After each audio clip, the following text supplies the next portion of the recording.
Feedback. Feedback. Hi, this is Theo Broughton. And I am Thabiti Mpinga. Inviting you to join us each Monday at 9 a.m. for Feedback, A positive image production by Hood Research. Encourage others to tune in each Monday on Comcast Detroit, Roku, Amazon Fire TV, watch WHPR TV Network anywhere. and take us along with you. Feedback. Feedback.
All right, we are all the way live, and happy Monday to all of you, and thank you so much for tuning in to Feedback, a positive image production by Hood Research.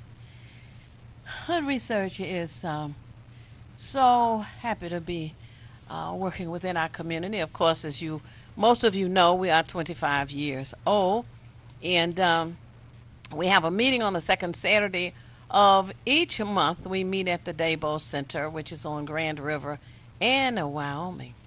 And we thank all of you who helped to sponsor and keep this program on the air. And for those of you tuned in who would like to share and give a donation, make your check out to Hood Research, or if you prefer, you can make it out to WHPR Broadcasting. We have no objection to that. But we would like you to mail it to Hood Research at Hood Research, P.O. Box 4416. That's P.O. Box 4416, Detroit, Michigan 48204. We also have a website, hoodresearch.org, and it gives you information that we gather, and we have Facebook and Twitter and all of the bells and whistles and information on our website as well. So we certainly hope that you will join us. We're glad that you are watching the program, and we hope that you will put on your calendar the meetings, which are the second Saturday of each month. This morning, this being Dr. Martin Luther King's day of celebration, a birthday that has been designated by the federal government in honor of Dr. King, two historians. We have with us two Michaels. We have with us all kinds of information to share with you this morning, and please, if you have a question, you can call in and ask a question. To your right is Professor Michael Griggs, who teaches at Wayne County Community College. Black history, black psychology, black politics. To your left, I have Michael Imhotep. Yes. And Michael Imhotep has a program on the internet, and also on a another radio station. So, we want to start this morning. We want to talk about a few things, and we want to pay tribute to Dr. King, of course. Absolutely. And we want to talk about where should we go from here. We had, I guess, the plan and concern of being treated equal. Maybe one day that'll happen. But it was an intent to sit at the lunch counter and ride on the bus with everybody. You know what was sad about that? We had our own black bus company. And then when the change came, the black bus company, of course, went out of business. That was in Winston-Salem, North Carolina, the Safe Bus Company. Yeah, the Safe Bus Company. Yes. Well, I think that we need to talk about supporting our own. So, Professor Griggs, did you want to say something about Dr. Martin Luther King? Oh, Start yeah. out or what? Yeah, first, thank you for inviting me. A happy new year to everybody. Haven't seen you guys since last year. Absolutely. Yeah, Dr. King, Dr. King was a giant. I think he became so iconic, sometimes we forget about his humanity. He was a man. He was a relatively young man. We decided to put the entire movement on the shoulders of this young 26-year-old man, this father, this husband, who had his whole life in front of him. Graduated from high school earlier at the age of 15, skipping the 9th and the 12th grade, entering college in 1944, had his PhD at the age of 26, and I often ask my students to think about the decisions that he had to make. Not forced upon him, but one he took on his own to decide not to live a long life in order for us to have a long life and to reap the benefits. Personally, like my grandfather died in his 30s. He was the father of 7 children, and it was an injury at work, but he couldn't go to the hospital in Birmingham. So the family simply gathered around the bed. They prayed and they sang songs of this young man who was in his early 30s with 7 children, who, because of the Jim Crow practices in Alabama, he died as a young man. So what King sought out to do, even though the buses get a lot of acknowledgement in history, but there were so many things that black people were paying taxes for that they couldn't reap the benefits.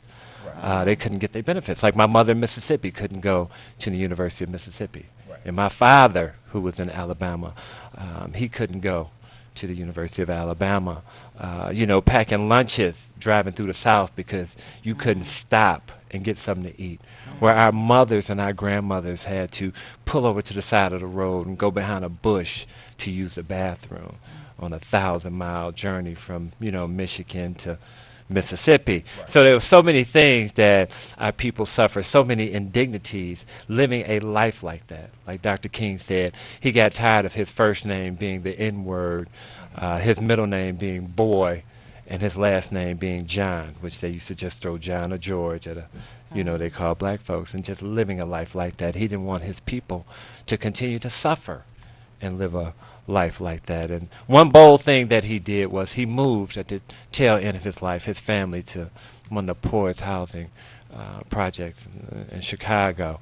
Because as a minister, he felt that a minister needed to deal with the issues that his people confronted so he can come up with solutions on how to handle them. And he felt that a lot of the churches at the time they were weak. And if they continue to be so, they would be regarded as just a social club, just a social institution. And he wanted to do something that helped bring dignity to his folks, but importantly, though, get them what their taxes paid for, you see. And if we put this in historical context, before that 64 and 65 Voting Rights Act and Civil Rights Act, black people lived here, but most of us were not citizens. Like, I'm the first person in my family who was actually born a citizen with all of those rights that we were supposed to have. That, regardless where I lived, I can vote. My brother, who was born in before those rights was passed in '63, he was not born when black people were citizens. We were in a strange place in American society where we lived here, been here for generations, paid taxes, but we couldn't reap the benefits that citizens were supposed to have. If you left Michigan, you had some rights that some people in Mississippi didn't have, but a citizen in America is supposed to be able to go wherever they want to in America and not have their rights lost based on their geography. So he changed, him and others. It was many others. They all came together and changed that. But he was brilliant. And I think one thing we fail to remember, he was so great with civil rights. People forget that he was one of the greatest theologians of the 20th century. He was phenomenal. He was to figure out how to change a world superpower. The strategies involved without firing a single shot. This is brilliant. Today, most of us struggle just maintaining our household, trying to get our kids to do what we want them to do. But he changed and transformed a nation. Wow, thank you for that. Now, Michael Imhotep, Yes. there was a man by the name of Vernon Johns, Reverend Vernon Johns, Right. in Montgomery, Alabama, I believe it was, and his church was Ebenezer Baptist Church. yeah, Oh, well, that on was, Dexter, Dexter Dexter, Avenue, right on Ebenezer, Dexter. yeah, Dexter Avenue Baptist Church. 454 Dexter, matter of fact. And he was, I guess you would call a revolutionary, and had a lot of changes at his church. Right. But the white folks, no, he bucking us too much. So they went to the trustees and said, he got to go. Trustees got rid of him. And the one thing I remember about him, they want to give this saying to a lot of people, but his quote unquote is, if you see a good fight, get in it. Right. They got rid of him, and who came in It was next? Dr. King. That's Dr. right. King came in. He was Right. about 26. He was new in Montgomery, Alabama. But there was a movie made about Vernon Johns starring James Earl Jones back in the 80s, I think it was. Yep. Vernon Johns' story. And Right. it wasn't just the white people against Vernon Johns. There was a lot of the bourgeois, Oh, successful African Americans who were against him also. Let's don't forget that group. Because Vernon Johns advocated economic empowerment for African Americans, owning our own businesses, things Yep. like this, and so it was a lot of the elite class of African Americans there in Montgomery, Alabama, that were against Vernon Johns also. Okay, so when we look at Dr. King, I just did a presentation Saturday at Nandy's Knowledge Cafe in Highland Park. The distortion of the legacy of Dr. Martin Luther King Jr., the revolutionary, will not be televised on the television. And Dr. King is one of our most misunderstood leaders, just like Malcolm X is misunderstood. First of all, Dr. Carl Anderson has talked about this as well, Professor James Small, one of my actually those are two of my teachers. The goal of the civil rights movement was not for African Americans to be able to sit at the lunch counter, was not for them to be able to ride in front of the bus. The goal of the civil rights movement, they were fighting for equal rights and to be treated as a first-class citizen right now, today. That was the goal. The goal was not to give up our businesses and things like this. Subsequently, what's going to happen, because of the U.S. Interstate Highway Acts in 1952 and 1956, they're going to drive 41,000 miles of U.S. interstate highways throughout the U.S., and they run through our communities. We saw that happen with I-375 when it ran through in 1964, wiping out, going through Hastings Street, wiping out Black Bottom, Paradise Valley. And a lot of those people get displaced, and they go to 12th and Claremont. So when the 67 rebellion starts July 23rd, 1967, a lot of those people involved in rebellion were already upset, not just because of police brutality, but because of the Negro removal that was taking place as well. That was I-75, wasn't it? Well, yeah, I-375. You're talking about I-375. Oh, the one that's downtown. Yeah, That's yeah, a go- short one. Yeah, going That's through Hastings Street, Black Bottom, things like this, right? So when we look at Dr. King was not just, so from 66 to 68, Dr. King moves from civil rights to human rights, okay? And he starts talking about poverty. He deals with economic empowerment. Now, he didn't just realize that poverty existed at this time, right? Dr. King, the majority of Dr. King's fight was in the South, okay? The majority of it. Because in the South, this is where the majority of Jim Crow, this is the majority of your visible Jim Crow laws are. This is where the majority of the signs are, the Jim Crow signs, things like this. So he's coming out of born in Atlanta, Georgia, January 15th, 1929. He moves to Montgomery, Alabama. Okay, and he's 26. He's been in Montgomery less than a year, in 1955, and he gets elected to be the president of the Montgomery Improvement Association. All right, he didn't want the job. Okay, he thought that somebody who was a more established leader there in Montgomery should be the leader of the Montgomery Improvement Association. E.D. Nixon thought he should be the leader, who was president of the NAACP at the time. Rosa Parks, who was the secretary for the NAACP, she said that the reason why he was chosen, and E.D. Nixon said the same thing, was because he was so new in Montgomery, he didn't have really any friends, and didn't have really any enemies. He was basically an unknown. So they chose him to be the president of the Montgomery Improvement Association. The Montgomery Improvement Association was formulated in December of 1955 to organize and head the Montgomery bus boycott that starts December 5th, 1955, right? That lasts 381 days. And what ends segregation on the buses in Montgomery, Alabama, was not the boycott, which was necessary, but it was the lawsuit of Browder versus Gale, filed February 1st, 1956, by attorney Fred Gray. You have 4 plaintiffs, 4 African-American women, Aurelia S. Browder, Susan McDonald, Claudette Colvin, and Mary Louise Smith. These are 4 African-American women who also refused to give up their seats on the buses. And what they were fighting for, they were trying to test the constitutionality of segregation on the buses, because they didn't think it was constitutional. What set the precedent for that was 1954 Brown versus Board of Education case, okay, which was significant. Some people start the modern day civil rights movement with the Montgomery bus boycott. Starts Monday morning, December 5th, 1955. Some people started with the killing of Emmett Till, August 28th, 1955, in Money, Mississippi, and the trial and the international attention that happened subsequently after that. Some people started with Brown versus Board of Education, 1954, because this showed that you can go to the U.S. Supreme Court and get some type of justice. You can't get it in the state court, most likely. You can't get it in local courts. Okay, so because of that, Detroit. because of that precedent that was set with Brown versus Board of Education, they wanted to test the constitutionality of segregation on the buses. And this case goes all the way to the U.S. Supreme Court, and is ruled in November, about November 13th or so. Supreme Court rules that it's unconstitutional to have segregation on those buses. All right, and there's some appeals. So finally, December 20th, they take a vote and they end the bus boycott. They ride on the buses the next morning. All right, but this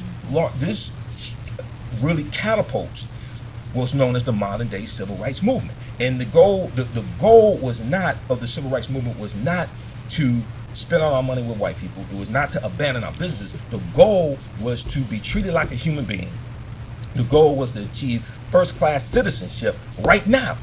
If you look at August 28, 1963, Dr. King's speech that's been ostensibly called I Have a Dream, originally called a canceled check, because the speech was about economics. He talks about African Americans being given a check, a promissory note, 100 years prior, and then when we go to cash the check is marked insufficient funds. And he called attention to the conditions that African Americans were dealing with at that time and still dealing with today. He talks about police brutality in the speech.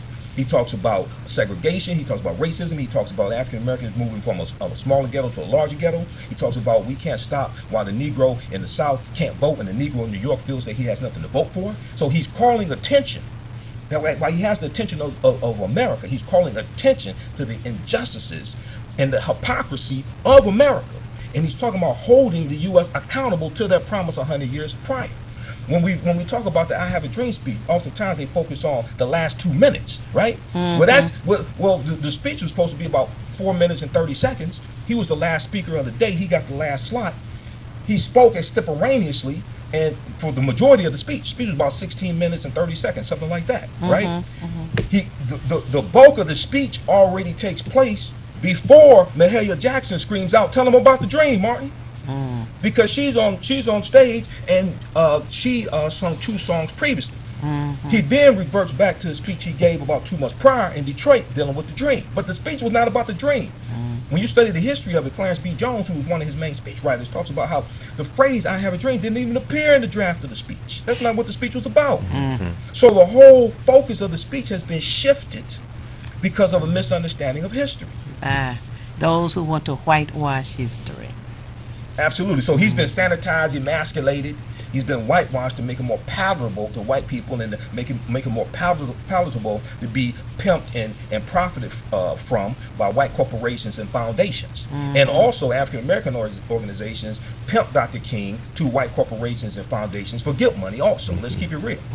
So the way they portray him, he's like Mike said, they sanitize him to such a degree he's non-threatening. Absolutely. They But the make real him core of non-threatening. who he is very threatening. And the Absolutely. FBI knew that. Absolutely. But, you know, and I tell my students this, you know, you reduce people, you know, so reduce him down to I have a dream. Reduce Malcolm X down to by any means necessary. Reduce Obama down to yes, we can. All of these people, you know, you reduce them and people walk away thinking that they understand this person when actually they really don't. Absolutely. Yeah, yeah. Today down at Cobo Hall at 4 o'clock, there's going to be a Dr. Martin Luther King celebration at which ex-Congressman John Conyers is supposed to speak. And we're told that he's supposed to give some additional insight to his resignation from Congress. Interesting. Yes, what I thought. They have it there on an annual basis, but they don't publicize it. So that you know, they have I a just found couple out about of it yesterday. yeah, I isn't just that found out about it something? yesterday on social media. And they've been doing it for a few years. King High School is supposed to be there. Renaissance High School students, some grade school group, and they'll have an audience. And John Conyers is supposed to, as I said, give some insight as to what his thinking was. But anyway, that's at 4 o'clock today at Cobo Hall. Oh, and it's free. Okay, it's free. Just, I know they oh have yeah. some performers, Anthony Hamilton performing, Melody Fiona. I saw some of my Facebook friends are going. So it's Right. interesting. Yeah. So I I hope just they thought talk it about was the revolutionary strange. Dr. King and not the sanitized Dr. King. Right, I agree. Well, in Cobo Hall, they have sanitized You Cobo smell the Hall. cleanser, and, huh? Right, You right. smell the You cleanser smell it. already, huh? And they have put out the business that was owned by African Americans. Yeah, the pizza And they're place. related. Oh yeah, related to Tim Moore, and so they've been cleansing up Cobo. So we'll hear about it. I don't intend to go, but I know we'll get a report on that. Anyone who has any questions, please feel free to call in. Today I got double trouble. Professor Michael Griggs and historian Michael Imhotep. Two Michaels. Oh, okay.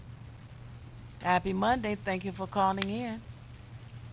Hey, happy Monday, Theo and Michael M. Hotep And who is this? and Who- Professor Griggs. Good And morning. your name? This is Smith, Miss Bolton. Thanks for calling.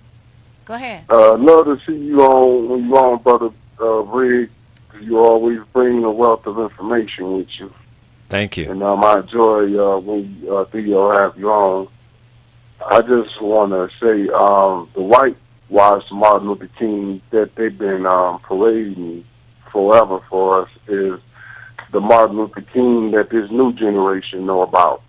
And they don't never put no one else up but Martin Luther King. And I was always of the mindset because of the speech being so broad and not direct and holding white America at that time directly accountable for what they were doing, I thought it should have sounded a bit different with the climate of the South at that time, with the lynchings and the murders and everything that white folks was doing. I just think that something as important as the speech should have more so reflected not America being bad, but who was actually the problem makers of that time, and who was causing problems, and who today is still causing problems. Do you know, out of all humanity, only Caucasians are the ones who can't get along with nobody else. That was a good And point. Brother Griggs, I look for the day that one day that the world realize who is the problem maker of this planet. And really do something about this problem child. This child has been a problem since Martin Luther King. And no one seems to want to do anything about this particular child. We can make speeches all day. We can march, and in 2018, we're still talking about this same problem child. Well, that's a good point. So, on that, we need to talk about some solutions that we may come up with. Thank you for calling and thank you for that input. Um, Michael Lemotep, what do you think one of the solutions should be? Well, first of all, the foundation is African history and culture. This gives you your VIPs, your values, your interests, and your principles. This gives you a cultural paradigm that you see reality through, that you view history through. Unfortunately, many of our people have been stripped of their history and culture, largely because of the transatlantic slave trade, and have not reclaimed it. Some of us have, some of us haven't. So a people's history and culture teaches them how to deal with the problems of the past in the present and the future to meet the needs of the communities, because things happen in cycles. So people's history and culture teaches them how to deal with the problems of the past in the present and the future to meet the needs of the community, because things happen in cycles. So to be able to plan for the future, to be able to understand what's taking place today, you have to put things into a historical context. Okay, when we look at comments from Trump on Thursday, all right, talking about this whole countries, right? Yeah. Referring to Haiti, El Salvador, and African nations. African immigrants are the most educated in this country. Bloomberg.com has an article about this. Over 43% of African immigrants have at least a bachelor's degree or higher. Okay, I talked about this last night. I talked about this at my presentation yesterday. It isn't just Asian immigrants who thrive in the U.S. This is an article from Bloomberg.com, October 13, 2015. So when you understand your history and culture, you can dispel a lot of these lies and myths. And what's taking place is policies are being made based upon lies, myths, and stereotypes fed to us through the television by the media. Okay, this is what's taking place. So your history and culture gives you your foundation, and then this influences your economic empowerment. Okay, because Dr. King was he was all for economic empowerment for African Americans and talked about this. So was Malcolm X. Dr. King and Malcolm X's ideologies were converging towards the end of both of their lives. As Professor Griggs said, they died very young. They were both assassinated at 39 years old. Okay, they left wife and children behind also, but their ideologies were converging towards the end of both of their lives. So when Malcolm officially leads the Nation of Islam March 8, 1964, he joins the Civil Rights Movement. So because Malcolm felt towards the end of his tenure in the Nation of Islam, he felt that the nation should be doing more to help the majority of African Americans. He felt they should get involved in the Civil Rights Movement. So when you study Malcolm after he leaves the nation, he talks about the need to register to vote. He talks about the need to vote. He talks about holding elected officials accountable to make sure you get something tangible. When you read his speech from June 28, 1964, announcing the Organization of Afro-American Unity, all right, and it was Dr. John Henrik Clarke, one of the people who helped him to organize it. BlackPast.org has the transcript of the speech. He lays out a plan. He lays out an economic agenda. He lays out a political agenda. He lays out an educational agenda. Okay, so both of their ideologies were evolving towards the end of their lives as well. So we need to study these men. We need to study our history, and then this influences our economic empowerment, because we have to become the #1 employees of our own people, just like every other ethnic group in this country. And then you have to gain control of the politics in your community also. You have to have a synthesis between the history, culture, and politics. Politics impacts every aspect of your life, from the water you drink to the air you breathe to the food you eat to the marijuana you consume, whether it's legal, illegal, medicinal, or recreational. That's all based upon law and policies. Okay? Midterm elections are extremely important. November 6, 2018, which can definitely change the landscape of Congress, and most laws originate in Congress. Yeah. Okay?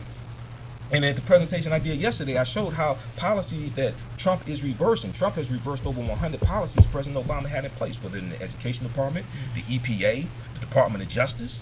We just saw Attorney General Jefferson Beauregard Sessions III reverse Obama's directives when it comes to federal prosecutors prosecuting people for marijuana possession and things like this in states that have made it legal, whether medicinal or recreational usage. But it's still illegal at a federal level. You're dealing with law.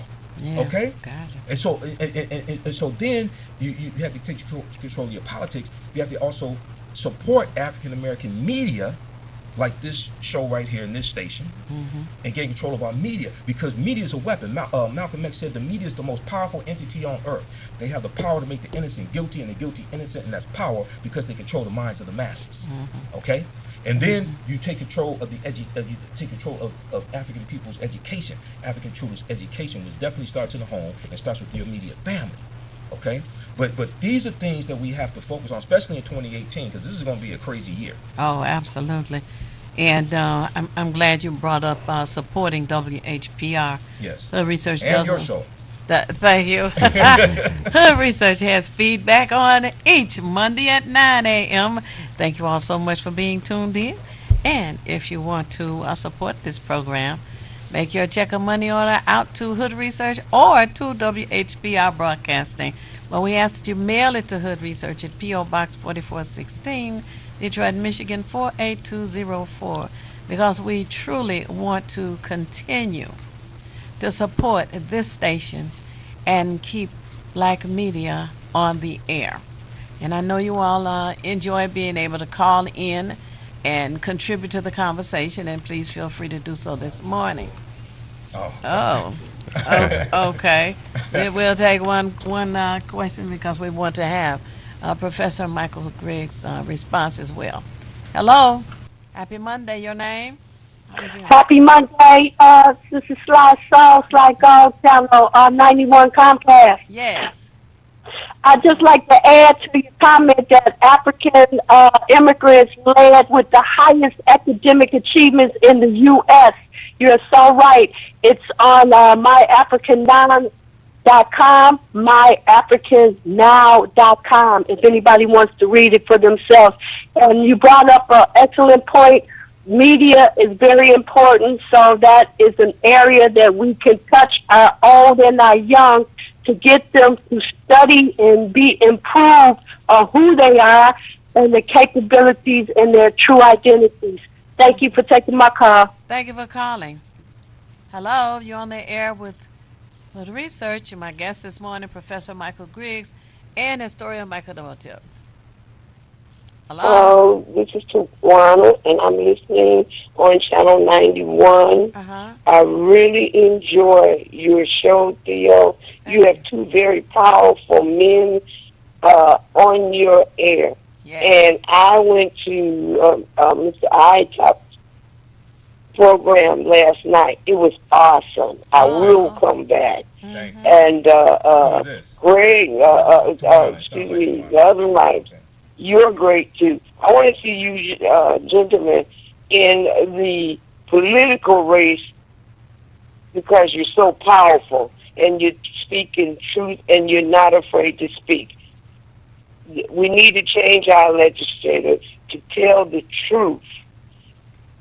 I'm going to hang up and I'm going to continue to listen. And Theo, if you want to go to that thing at 4 o'clock, I'm available. Oh, okay. Okay. Bye-bye. Oh, thank you. All right. Okay. Huh? Okay, go ahead. Hello, your name and how you watching us? Hello? Hello? Yes. Am I? Yes, you're It's me? on. Your name? Oh, okay. My name is Wally. I'm the grandson of Minister John Muhammad, the last living brother of Elijah Muhammad. Uh-huh. We record and have photographs of Dr. King and Elijah Muhammad meeting, talking, things like that. Okay. And history does not record the teachings of Elijah Muhammad going that direction. But our family is very aware that a lot of things took place that, how can I say, Dr. King started to change some of his, like the brother was saying, economic message and everything. A lot of that came from the teachings of Elijah Muhammad in 1932. So don't forget him. Don't leave him out of history. They want to throw Malcolm and Elijah, and I love these men, but we don't do the job we should be doing to honor these men. A lot of times when I look at the news and all that, I feel like he died in vain when I look at this what our people do. So we got to start doing better for ourselves. It's not just the white man. Elijah Muhammad taught us to do for self. Right. We don't need his help to do that. All right. This Well, is thank. Huh? Oh, thank you. And this is why He's got too many enemies. And thank you, brother. This is why the history and culture is the foundation. I talked about the presentation I did Saturday, the distortion of the legacy of Dr. Martin Luther King Jr. I talked about the meeting that Elijah Muhammad had with Dr. King. And Dr. King in 68, I just want to share this. This is like 169 words. Just want to share this quickly. Dr. King speaking in Mississippi. He was, in 1968, he talked about the acquisition of land. And he said that at the very same time that America refused to give the Negro any land through an act of Congress, our government was giving away millions of acres of land in the West and the Midwest, which meant that it was willing to undergird its white peasants from Europe with an economic floor. But not only did they give the land, they built land-grant colleges with government money to teach them how to farm. Not only that, they provided county agents to further their expertise in farming. Not only that, they provided low interest rates in order that they could mechanize their farms. Not only that, today many of these people are receiving millions of dollars in federal subsidies not to farm, and they are the very people telling the black man that he ought to lift himself up by his own bootstraps. This is what we are faced with, and he said, this is what we are faced with, and this is a reality. Now, when we come to Washington in this campaign, we're coming to get our check. He's talking about the Poor People's Campaign that we were working on when he was assassinated. Okay, people can check that out.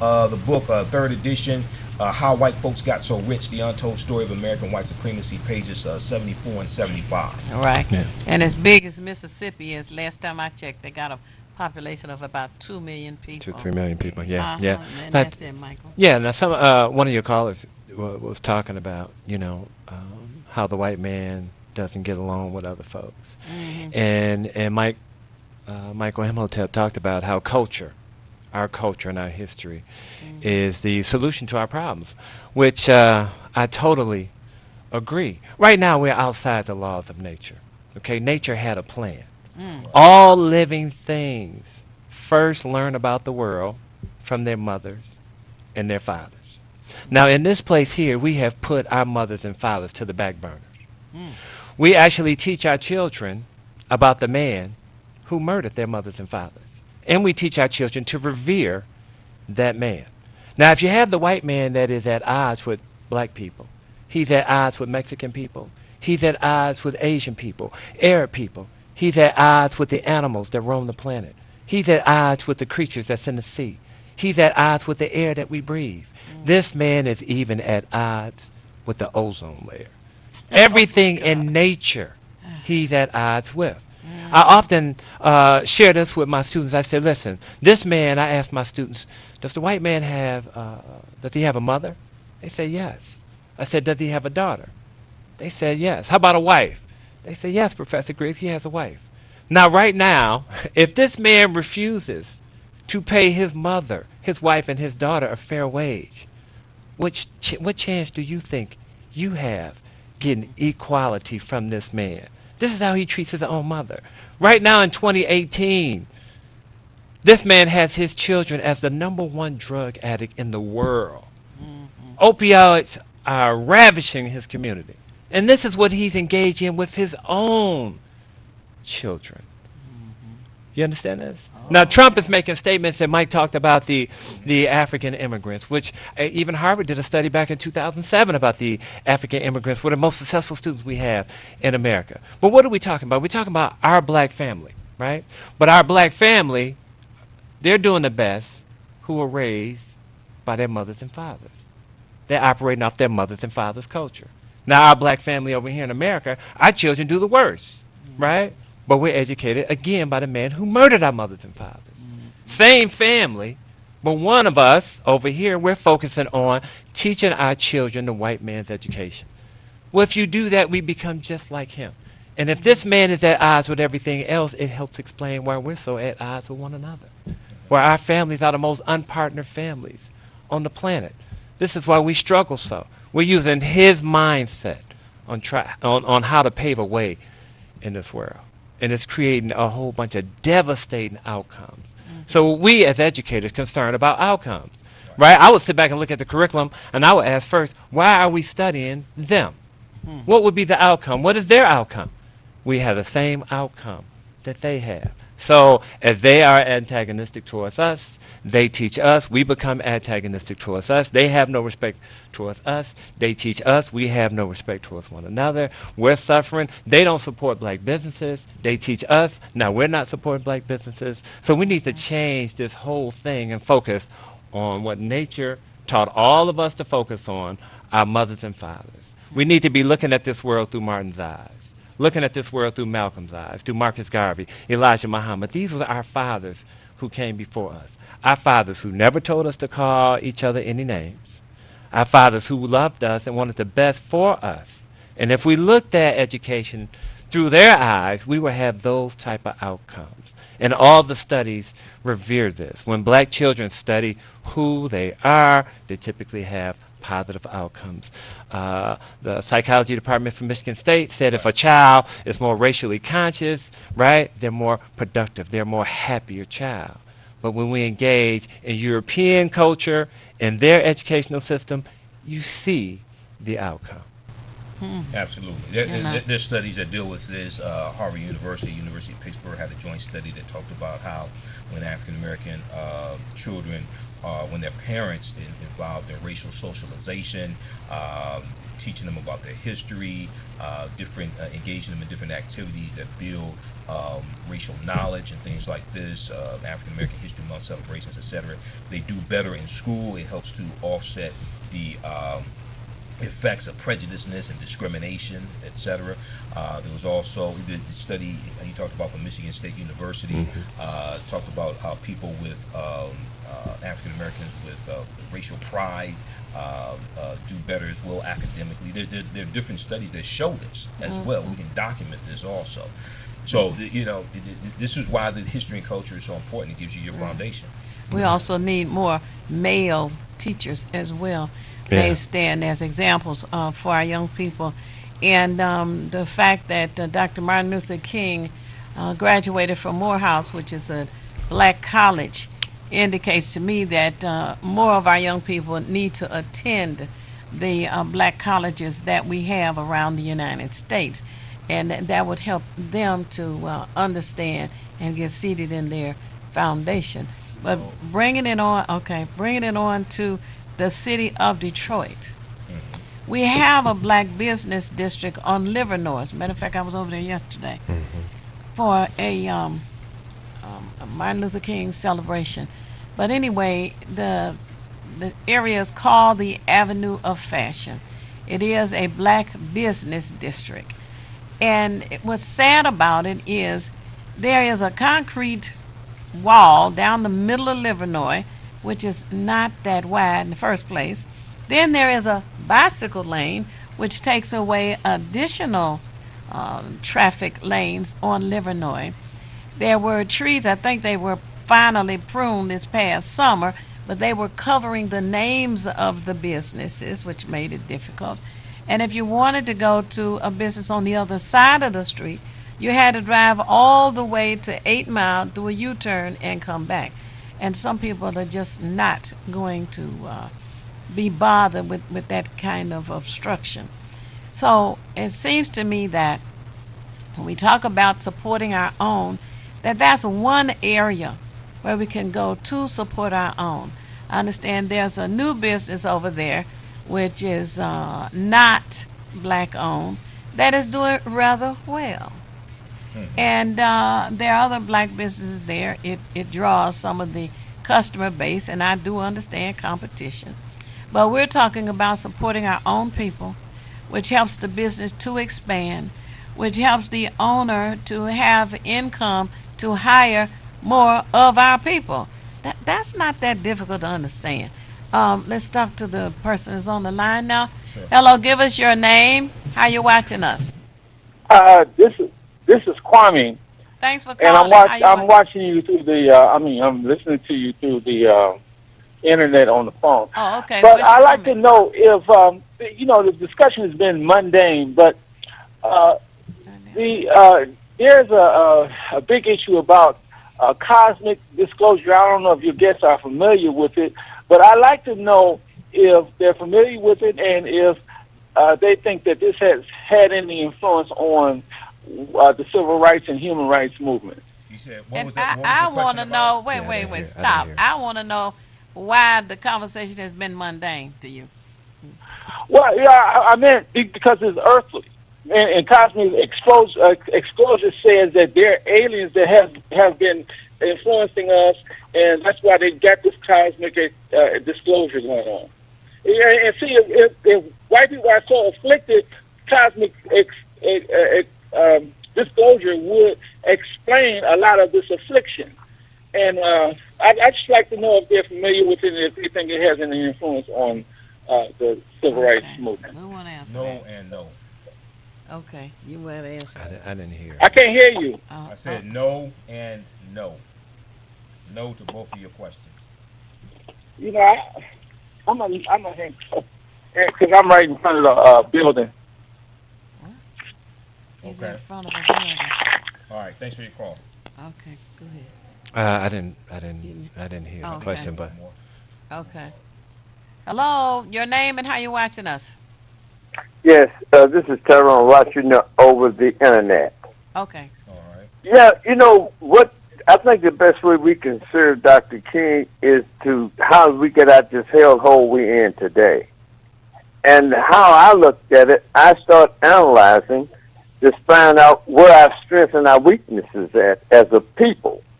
And what I found that I took the employed, and that employed was 78,000 black people in Detroit, residents that works in Detroit. And I took the 400-something thousand blacks, the 16 to 64, and I divided that employed sector into the general population of black people, and I found 85% of the black people in Detroit right now are jobless. About 14% got a job. Most of those jobs are minimum wage jobs, and that's minimum wage and low wage jobs. So therefore, when you talk about business, you got to not just talk about a business is open, but the market that's going to use like production and consumption. And what I'm seeing, and just on that tip alone, I'm seeing 99% of the business in the black community is owned by monopoly retail immigrants, and will not. They will sell below cost to keep blacks from ever gaining retail in this city. So Okay, therefore, when we talk about buying black, we got to realize that condition. Otherwise, we be doing things that maybe that's a failure before you even start. Okay, now So, stop right I there, just want to know Tyrone. what do you think about the market? Tyrone, stop. I got a question. When you were doing your figures, did you subtract the people who are disabled and don't work? Did you subtract all of the retirees in the city of Detroit that don't work? Did you subtract the homeless people in Detroit who don't work to come up with your figure? Yes or no? Yes, I did, and I'll tell you what I found. I found that they had the tax people found out that the greatest receipt we have for business is not from wages, but it's Medicare and Medicaid, and that's what they're cutting. And the next one is food stamps, not wages. So we are in a critical position, and we cannot buy black and use that as a means as a people to come out of it. Those are individual achievements. But we as a people are living on the ground in Detroit and across this country. We must fight a different fight. That's what King was about, mass organization, not black business primarily. He said I like to have black business, but now he would never endorse black business as a way for us as a people to come out of this hellhole we're in. Okay, thank you, Tyrone. Okay. Dr. King wrote 5 books. You should read his book. His last book, Where Do We Go From Here? Chaos or Community. See, this is one of the problems. if the first thing people should do is read Dr. King's writings.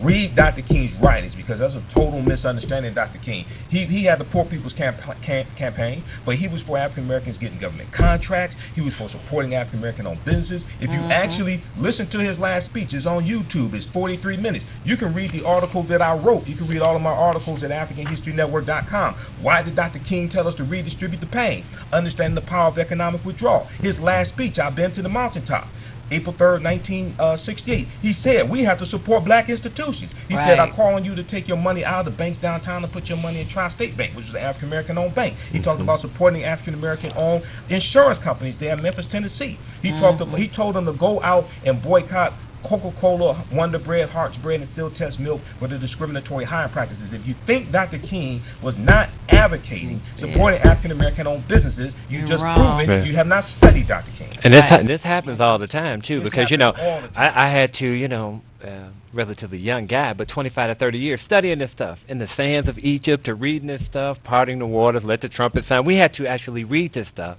and people kind of play, backseat when it comes to black studies. They throw out stuff. Last time I was on your show, I think it was Tyrone, I talked about black nationalism and how it had a tremendous economic focus on producing jobs and dealing with unemployment.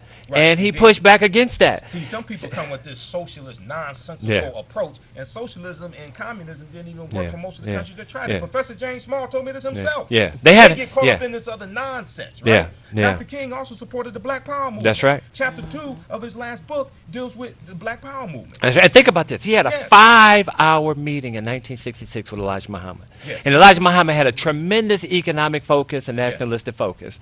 And then what did King come away with that? And then you read his speeches. Yes, he was deeply into economics, deeply into focusing on supporting black institutions. But a lot of folks, again, they haven't read this. You see, I have to teach this, so the bar is higher for me. I have to stand in front of people on a daily basis, and they can Google some stuff and expose whether I'm telling the truth or not. And he paid attention to events on the continent of Africa, the African Liberation Movement. That's right. As well. Which he, that's right.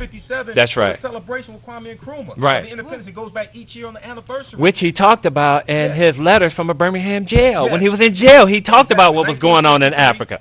That's right. That's right. But people haven't read this stuff. Didn't I tell you I had double trouble this morning? Thank you all for tuning in to Feedback. And as I say, it's not necessary for you to know everything. What is necessary is for you to know how to find what you need when you need it. And Hood Research gathers as much information as we can to help us all make better informed decisions. And we shall continue in 2018 to bring you double trouble. Look out, world.